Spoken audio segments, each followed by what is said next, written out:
And now to our market monitor, who likes large cap names he says could be less volatile and cheaper than their peers in this market. Last time he was on in November, he recommended Microsoft. It's up 18%. Johnson & Johnson, 11% higher. Cisco, basically flat. Andy Kapyrin is director of research at Regent Atlantic. So nice returns on 2 out of those 3, and Cisco is just kind of sitting there.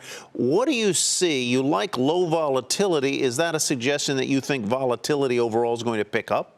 I think market volatility has actually already picked up over the past few weeks. And really what's happened is there's a certain segment of the market, we can call them the FANG 2.0, Facebook, Amazon, Netflix, Google, and now Tesla too, have really seen a surge in their share prices and their valuations, but no corresponding surge in their profitability. And that creates a very interesting disconnect. It means that when they fail to produce or when they have any negative news whatsoever, even small disappointments like we've seen in Tesla over the past 2 weeks, we can see some... Pulls the rug out from under the stock. Exactly. Yeah, it does.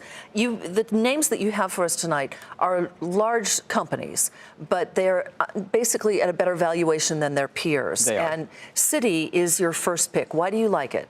I like Citigroup a lot. Citigroup has lagged behind its peers like other major banks like JP Morgan and Wells Fargo. What's interesting about Citi is they're a completely different bank from what they were in 2008. In 2008, they had to take on new equity capital, dilute their existing investors, and what did that do? That hurt their existing investors, resulted in them owning a smaller share of the pie.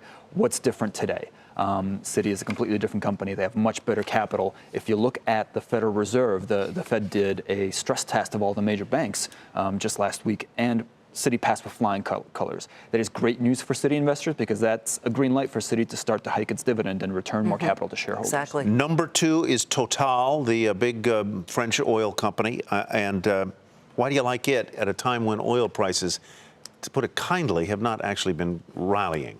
You know, I'm not an oil bull myself, so why would I recommend an oil stock? It's precisely because I'm not an oil bull that I'm recommending Total.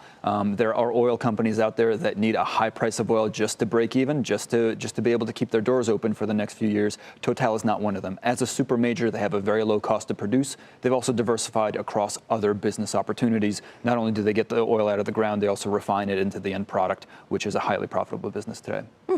All right, we're going to finish up with Apple, a company that many people... Never heard of it. Never heard? Yeah, exactly. And it plays no role in our life whatsoever, right? No. Almost, you know, it is the major player in the smartphone market. It is, and it's actually the single most valuable company in human history. Yes. So why on earth would I recommend it if I'm a value investor? Well, that's because its profitability is high enough to match that market valuation. If you compare it to other major technology stocks, even Microsoft and Cisco, which I still believe are good values, Apple is at a discount. So what's the trick for Apple? What does Apple need to do to thread the needle? They need to. This is the 10th anniversary of the iPhone. Right. They need to create. They need to continue to innovate and continue to really create a product that. How much upside do you think a stock like that, like Apple, would have? You know, it's less about upside from growing earnings. It's more about upside from maintaining earnings, which is actually easier to do. Consumers are fickle, but they love their phones, and they get to upgrade them every 2 years. So there we go. We have to leave it there, Andy. Thanks very much. Andy Kapyrin with Regent Atlantic.